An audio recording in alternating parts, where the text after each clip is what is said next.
Welcome to Eye on the Tigers News. I'm Sarah Petricola. And I'm Abby Garrett. Thanks for joining us for the news we've been watching for you. A senior Iranian official suggested Tuesday that Iran is nearing a preliminary deal with the U.S. and 5 world powers that would lead to a breakthrough, eluding them for more than a decade. A formal pact limiting Tehran's ability to make an atomic weapon while using punitive economic sanctions on the Islamic Republic. The United States was less upbeat, with officials saying the sides had made progress, but still had a ways to go in eliminating differences over what Iran had to do for a gradual end to sanctions. A close friend of Boston Marathon bomber Johar Tsarnaev told a jury that Tsarnaev borrowed a gun from him 2 months before the 2013 attack and the killing days after of a police officer. Prosecutors have identified the Ruger handgun as the weapon used to kill Massachusetts Institute of Technology police officer Sean Collier. Steven Silva testified Tuesday at Tsarnaev's federal death penalty trial that after Tsarnaev borrowed the gun, he repeatedly asked for him to return it, but Tsarnaev kept coming up with excuses for not bringing it back. Silva, 21, described Tsarnaev as a friend he has known since 8th grade. Israeli Prime Minister Benjamin Netanyahu scored a resounding victory in the country's elections. Final results showed Wednesday in a stunning turnaround after a tight race that had put his lengthy rule in jeopardy. Of course, Netanyahu was at the center of American political tension when he spoke to a joint session of Congress earlier this month, despite not having been invited by the Obama White House. It is widely known that the Israeli Prime Minister and American President have a fractious relationship.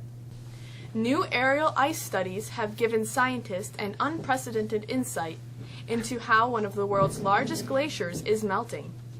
The research, published in the journal Nature Geoscience, has uncovered a series of tunnels and gateways which are allowing warm water to eat away at the Totten Glacier in East Antarctica, potentially leading to a dramatic rise in global sea levels. Scientists use planes armed with high-tech monitoring equipment to measure the height and thickness of ice and bedrock topography beneath the massive Totten Glacier. The aerial surveys covered more than 150,000 kilometers over 5 years and allowed scientists to map and create cross-sections of the glacier for the first time. The Presbyterian Church has expanded its definition of marriage to include a commitment between 2 people, recognizing gay marriage as Christian in the church constitution after decades of debate over same-sex relationships. The definition was endorsed last year by the Church General Assembly, or top legislative body, but required approval from a majority of the Louisville, Kentucky-based denomination's 171 regional districts. The critical 86th yes vote came Tuesday night from the Presbytery of the Palisades in New Jersey. Many places in the area woke up to a couple inches of snow today. Winter refuses to let go. With the forecast, here's Aislinn Foltz.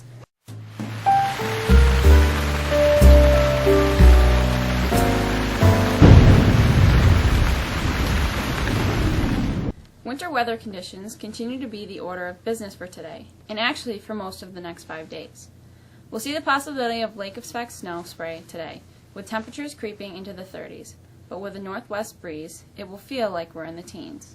Thursday will be a bright day with sunshine dominating the day, but we should expect temperatures any better than the low 30s. Slightly warmer temperatures for Friday and Saturday, but the trade-off is a chance of some snow or rain showers each day. Sunday and Monday, winter's still hanging on. If there is any end in sight, we're not seeing it. A long-range lookout for next week has weather models still showing temperatures well below normal. That's your weather. I'm Aislinn Foltz. Big news coming out of Syracuse University's athletics today. With the story, here's Kennedy.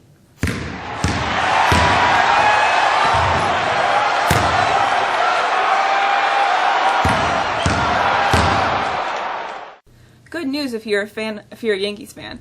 CC Sabathia gave up 2 runs and 4 hits over 2 innings in his first spring training start.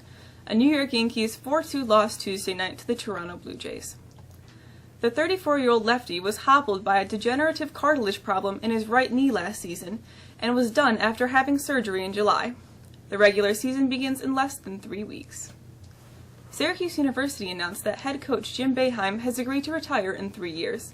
The longtime coach has been subject of some harsh criticism in the last 2 weeks after sanctions were handed down by the NCAA for various violations, including instances of academic fraud. Of course, Boeheim has been affiliated with SU since 1962, when he arrived on campus as a freshman player. He has remained an assistant or head coach.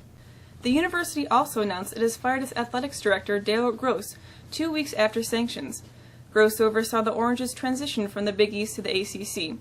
Sources say he will remain in the university in some capacity.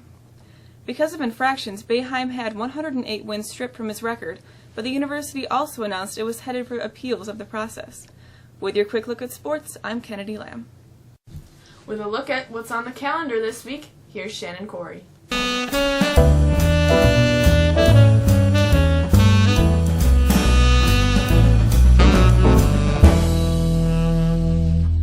The big event this week is, of course, the annual variety show sponsored by the German and Spanish clubs. There will be 2 shows on Thursday and Friday, with Friday show also available on our Ustream channel. You can find the link by going to the district's website, opening the story, and clicking the link. BOCES will be closed on Friday, March 20th for a staff development day.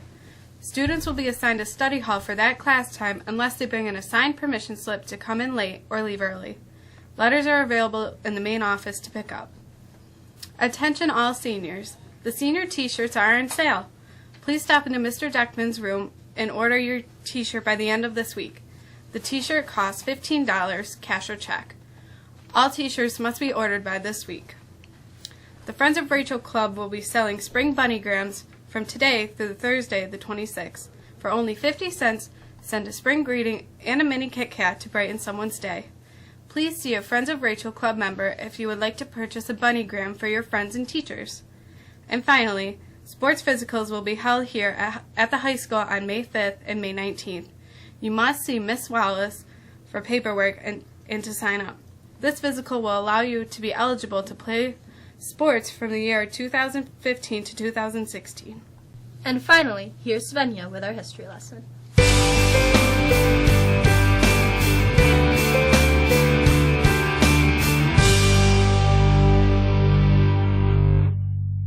On this day in history, in 1776, Britain repealed the Stamp Act. In 1922, Mohandas K. Gandhi was sentenced to prison in India for civil disobedience.